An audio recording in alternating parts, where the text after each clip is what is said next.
Actually, acrylic, you're pretty lucky with acrylic because, oh boy, oh, here it is. Acrylic is like a plastic, so it's water-based. I wanted to show you guys this here. So you can layer with acrylic painting. And so oil painting I think is the most forgiving of the mediums. Acrylic is pretty forgiving too because you can just cover over it. Watercolor, if you mess that up, you gotta try to put a tree or something in front. Anyway, so do you guys know who this painter is? Monet. I'm going to show you a couple of his pieces. So, whoa, that was too fast. Let's do that again. Oh my goodness, I'm giving everything away. All right, so there's another Monet. Those are his water lilies. I absolutely love this piece. Look at his colors. I love this piece so much. Now, the one thing about Monet is he will bring 3 paintings to the field, and he'll work on each painting for a half hour. So he'll work on some for half hours, put it down, move somewhere else, do another painting, and he'll revisit and bring 3 paintings and just keep layering and layering and getting these beautiful effects. So you guys knew Claude Monet right off the bat. Right off the bat, you knew who he was. Who's this guy? Edgar Degas. That's a pastel. I absolutely love this pastels. There's another really strong piece of this. It's another pastel. His composition, the way he has everything as a diagonal. Edgar Degas. And then one more just to wrap up Edgar Degas. So the beauty as a sculptor. His stuff is instantly recognizable. Now, how about this guy? Vincent van Gogh. Vincent van Gogh, he was so poor, which I can relate with, that his brushes, he didn't have any hairs left on his brushes. So he'd paint with the metal heel of his brush. And he'd get some of these effects. Scooping paint off of the metal heel and just painting it right on. I love this piece. This is his bedroom. And these are the pieces I find most important, are the ones that are like the artists. It's really meaningful to the artists. And I just like it because it's just a very simple, I love this color. Okay, so back in the 19th century, there was a French newspaper. They interviewed a bunch of painters, including Monet and Degas. And they said, who is going to be the most famous painter in 100 years alive right now? Who's going to be that? And they all agreed. They all agreed. They said, of course it's going to be this guy. Do you guys know who this is? Anybody? You know? Everybody agreed. This is William, that piece is that's a beautiful piece. William Adolphe Bouguereau. And he was a master of flesh. He was such a beautiful flesh painter. And he made over $1 million in his lifetime back in 19th century France. And everybody agreed he was going to become the most famous painter in 100 years. Nobody knows who he is. He's absolutely beautiful. His stuff is absolutely breathtaking. This one right here, if you guys ever go to Western Mass, to Williamstown, there's the Sterling Clark Museum. This piece is hanging in that museum. And it's gigantic. You couldn't, actually, like, this whole entire wall. But it's just so breathtaking. And this is just nymphs pulling Pan into the water. You know, they're going to drown. And he's like, no, pulling him in.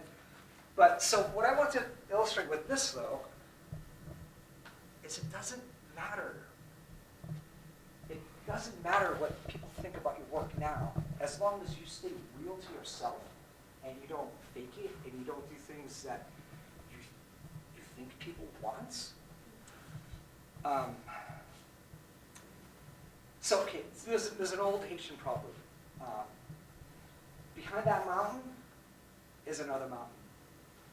And so you got to be in for the climb. You have to love the climb, because once you get to the top, there's another mountain right there.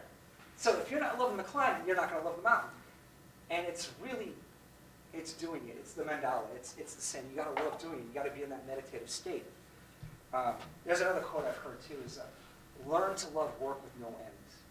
And that originally came from cleaning water in Africa, because these people are so important and so valuable to clean water for these countries that they loved their work, and their work never ended. Because people always needed water. It was always dirty water that needed to be cleaned. And that's the same with art too. Like I will start 3 paintings at the same time, just so I've never finished. I've never finished. I will finish a painting and I still have 2 running. And I'll start another one because I don't want to do anything else. You know what I mean? Like, if I've done this job, I mean, love work with no one.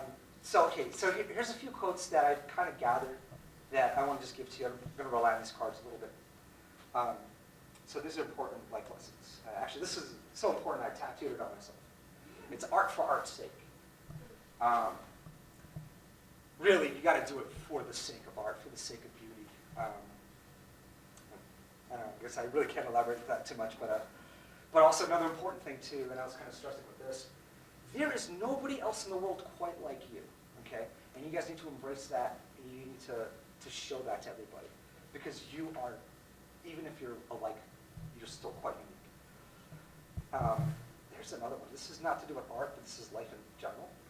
But do a good deed and throw it to the river. Because one day when you're in the desert, you might need that. You might need that help. You know? And it's so true. And I've done that quite a bit. You know, you do something good for somebody, either they don't know you did it, or there's no way they can ever repay you in a million years. And who cares? You did a good deed. And then someday when you're in the desert, and that's from Rumi, a Sufi poet. You know, you're in the desert when you're desperate. Some water comes by when you really, really need it. You have to abandon the idea of limited supply. That's one thing that really hurts a lot of people. Like, I'm not competing with you. You're not competing with me. There's enough for all of us. And then celebrating the success of other people does nothing to hurt your own success. You know, so elevate them, celebrate them. So for instance, right now there's a show hanging at CCA, you know, with, and you guys have to see it. And I love Tom. Tom Gill is an amazing artist, and I really respect it. And I actually want him curating my work because he knows Lowell so well that I hold his opinion very highly. And then Heidi Jackson and Nancy Lafalski, I'm going to mess her last name up. And then also there's Color, which actually Steve gave me. I have my piece hanging. I've got one piece hanging there. But a lot of these guys, a lot of people you know are here in this show. He's in the show. There's a couple of you guys. So, and that'll be up. That's actually hanging now. It'll be up until March 2nd. And the opening, I'll pass these out. The Art League of Lowell. It's in downtown. Yeah, it's this will be here for you guys later. You know, just to support all the artists. And I have one piece in there. I got my little Worthen painting I did. That's actually on my studio window. So that has a personal thing for me. Just want to make sure I don't skip anything. Do something every day towards your goal. Every single day, do something. Even if it's just one little thing, do it towards your goal. You know, I paint every single day. This morning, I was painting. Oh, thank you. This morning, I was painting these trees. I was in there, I'm like, oh, there's too many holidays. I started messing with it. Even though I'm like, I'm not going to paint today. I'm working on this. But every day, it's not even that. I work on my website. Just even if I'm like, oh, today's a total wash, because I get headaches really bad. So sometimes I can't do much. And I'll just do a little something and I feel better because I did something. Keep making art. So the muse loves when you work, and she will pay you. She will pay you in gratitude if you're working. Because you're not going to discover anything while you're doing it. And then you have to move beyond willpower. You just got to keep going, and you got to make it become a ritual. Your studio needs to become a sacred place. My studio right now is my living room, blasted with sunlight all hours of the day. But it's my sacred space. It's the place I go for quiet. You know, my phone is out in the kitchen. So when I go eat food, I'll go check my phone, but it's out there. Another one. Oh, it's a big one. I wish someone told me this. Listen to Mozart. Mozart, I don't know what Mozart does, but it just unlocks so much. And I think it has a lot to do with your right brain. I think just being right brain, I don't know. I'm not, Mozart's got this magic that, okay, so if you strongly desire a thing, then it's certain proof you have the power to do it. If you really want, you have the power to do it because you desire that strongly enough. The good times are coming, and you should thank God every morning, and also thank Him for everything you have. That's one thing I noticed. I hurt my back a long time ago, and every morning I stand up and I sit out and think, my back doesn't hurt. And then I start going on my list and thanking everybody and everything. Without consistency, you'll never finish. You have to be consistent every day. Like I said, every day towards your goal. If you want something you've never had before, you need to do something you've never done before. Birds fly, fish swim, humans create. We do. And what else do we create? We create this world, we create our environment. Let's see, keep advancing. Keep advancing every day, just like it's kind of the same thing about working towards your goals. Because success is preparation meeting opportunity, and that's where success is. And there's always opportunity for an advancing man. If you're always advancing, always working, people will find you. There's opportunities for you.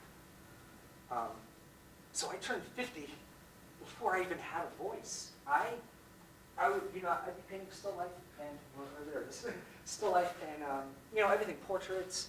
I was learning all of it, everything. I was even doing abstract art for people.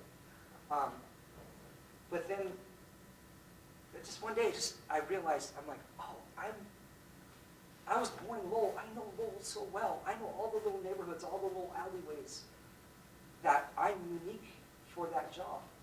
And so now I'm just a humble documentarian of my life and a beautiful city that I live in. And a lot of times it's not beautiful.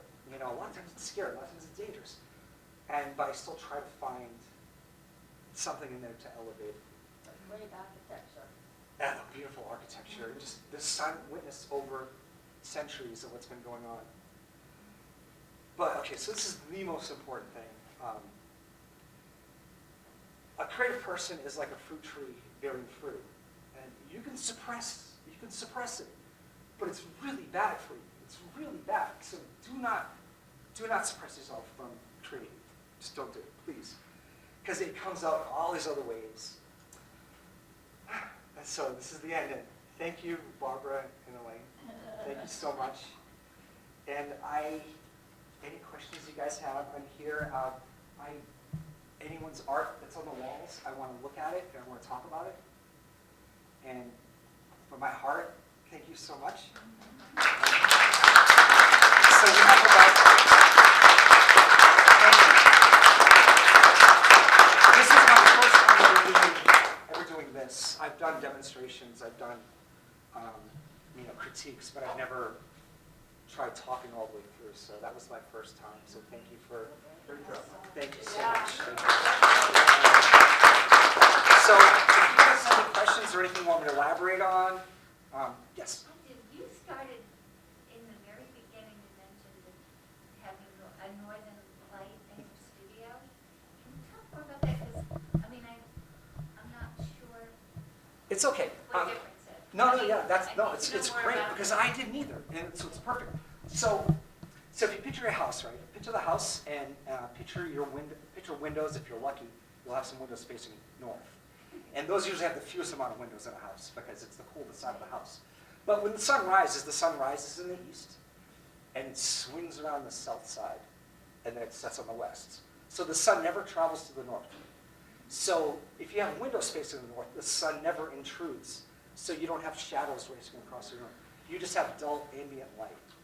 So the next time you're in a house, get a compass, find out where north is, and then go in that room, shut the lights off, and you'll see steady light all day.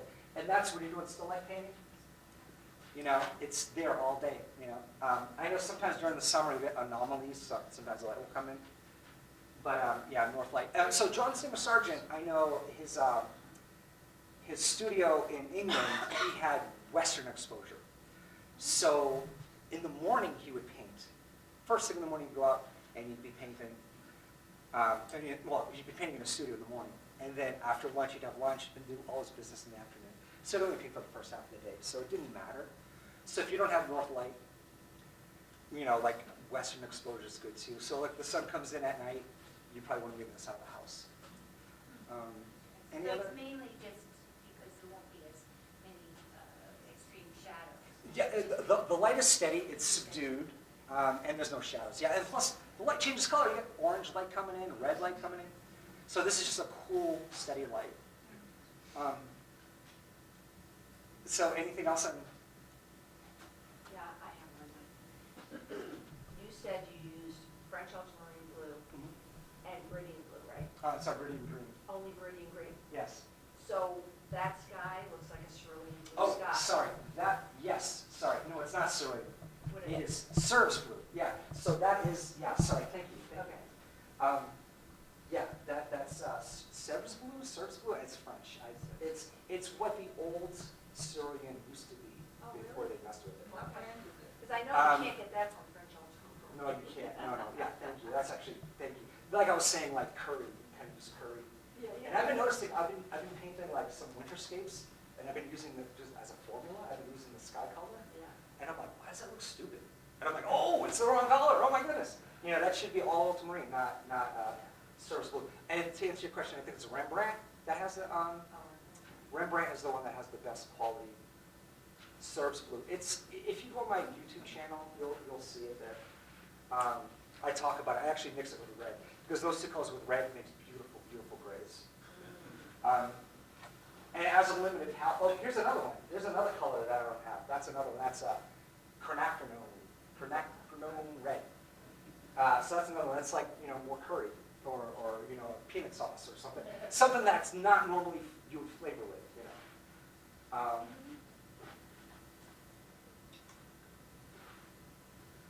You glazed that, right? So this is a beautiful Dutch linen, and this is just layers. This is just me painting very smooth. It's very smooth anyway, so it has a nice glossy surface. But I put a final varnish on this. It's been damaged because of just wear and tear in the corner of my studio. Mike, I noticed how many layers of varnish do you have on there? How many layers? There's a lot of retouch varnish, just spraying retouch. But at the end, it's just one nice layer of like final Domar varnish. It's like a shell. So if anything ever happens to it, they can remove that varnish and still the painting is still preserved.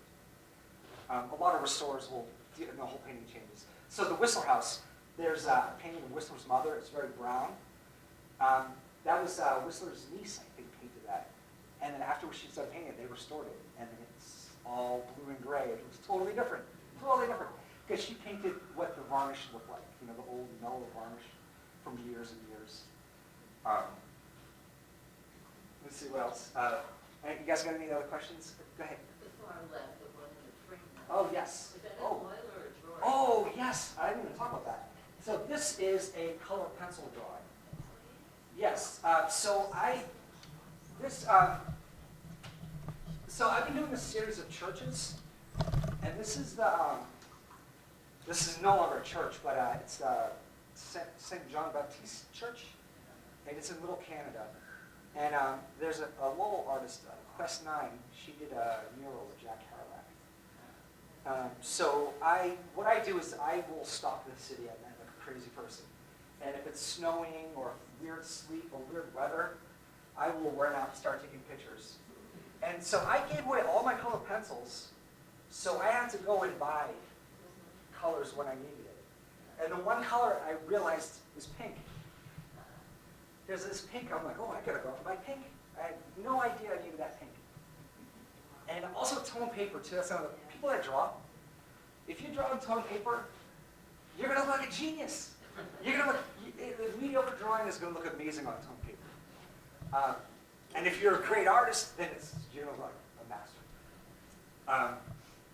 I don't know, because the highlights, you just punch those highlights up and it has a beautiful effect.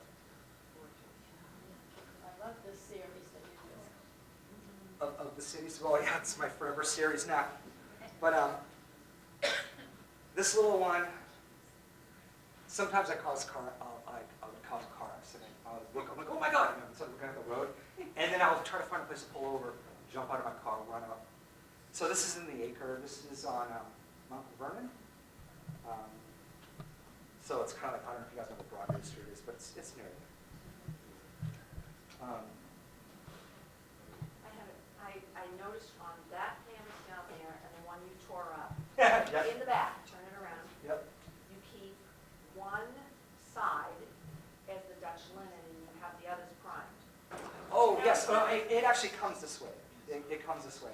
So it comes pre-primed. Oh, it is pre-primed? Yeah, it's I like wondered if you primed it. no, I used to, but not anymore. Just because I like how smooth it comes out. Yeah. So this is during the folk festival. So my whole series now is the neighborhoods and the people and how they worship. Just more about the people, just kind of like, I'm not sure. I'm still looking, you know, like you guys have caught me in the beginning of a new thing for me. I am now on the steps, or I'm on the beginning of something completely different in my life. And I feel it, I know it. And I don't know, this is, I'm still searching, you know. Go ahead. Is it St. Anthony's? Are you, is that completed? I have, yes, I do. I have that St. Anthony's one, and that's a weird one because I kind of don't like it. I'm not going to destroy it because it has way too much meaning to me. But I'll show it. It's going to show. And the only reason I don't like it is because some of the people just don't feel. But inside, aren't you doing the inside? Oh, so the inside of St. Anthony's. Oh yeah, that's right. That's another little thing I was doing, and it's mostly for my salvation. I'm not even charging them, but I'm restoring a mural. So this is pretty awesome. They were renovating, and someone's like, "Oh, do you know there's a mural behind there?" And the priest is like, "Well, let's have a look." So they started pulling the drywall off. There was a mural back there. Sure enough, they pulled the whole thing off. And it was preserved really well. They just pretty much put sheetrock over the mural. So now I'm restoring it. So I'm, filling up the little holes, cleaning everything off, and just matching the colors and just sitting there matching the colors. It's painstaking, but it's very meditative. And it's quiet. Like I go into church at night, late at night in the church. It's pretty cool. But I need to start going in the day because I need natural light because I have to match those colors. Because if you walk in, like, whoa, those blues are really out. I can't tell in the dark. But no, the church, yeah, and that's another thing too because that's another one where like that church is. I was a little kid in that church. I was baptized in that church. I went to CCD in that church, and of course I grew up and did my own thing, and it brought me right back. My family's still involved with the church, and I felt honored. I felt honored to do that. And I don't want any publicity from them at all or anything like that. I just want to do this just to kind of pay it back because I don't want to be a net taker. I want to give back to the universe, and people have been very generous to me.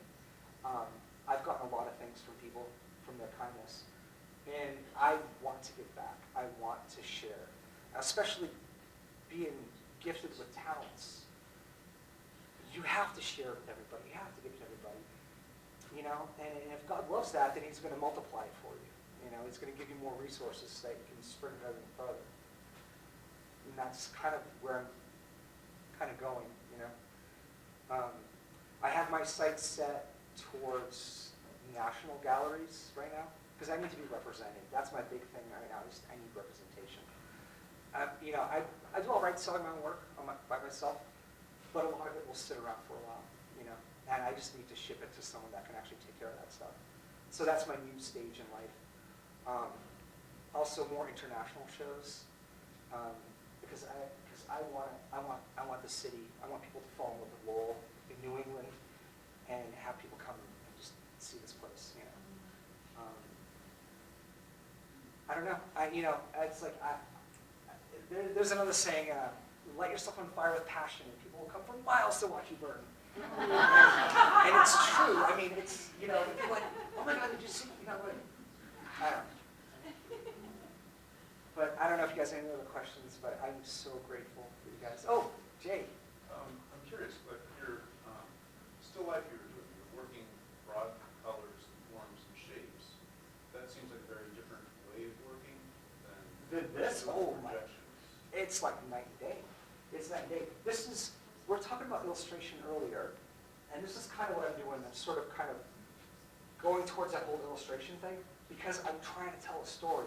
I'm now, like, I want every piece to hold its own, but as a whole series, as a whole body of work. I want people to kind of see where I'm searching, what I'm doing. I'm trying to record moments. I'm trying to, things that are special, you know, like the city's special, my life is special, the people around me are special. And I want to preserve it, you know. And people don't throw art away, which I love, you know. It's kind of like all the AI-generated stuff, it's all, you know. A lot of photos now that are taken, you know, grandkids, all that stuff, it just exists digitally, and it's gone. Gone are the days of photo albums. I mean, people still do it, of course. They'll print them up. But, and art, you know, so like, this is the folk fest. You know, no big deal, I don't know. And, you know, I did it because of St. Anne's Church. I've been looking at certain buildings, like the St. Patrick's Church right here. So I'll look for churches, I'll look for the skylines, I'll look for neighborhoods. So I went to the Elliott Church on Summer Street. And I've been all through Lowell, and Summer Street is the most dangerous part of Lowell right now. It's so bad. And in back central, where I grew up, the most dangerous part of Lowell. But so I went to Summer Street to photograph the Elliott Church, and immediately I was getting like people coming. What is it? Taking pictures. You know, I'm like, oh, taking pictures of the church. And then there was a fight. There was like a bunch of kids who were fighting each other. The police drove by. I'm like, oh, this is scary. You know, I've lived here all my life, and Summer Street has never been that bad, and the whole park went bad. They're trying to clean it up now. No, it's actually right by the train station. Yeah, the overpass. There's that really beautiful church there, that's Summer Street. Right there, it's kind of like, yeah, it's, I mean, you know, our city has big city problems.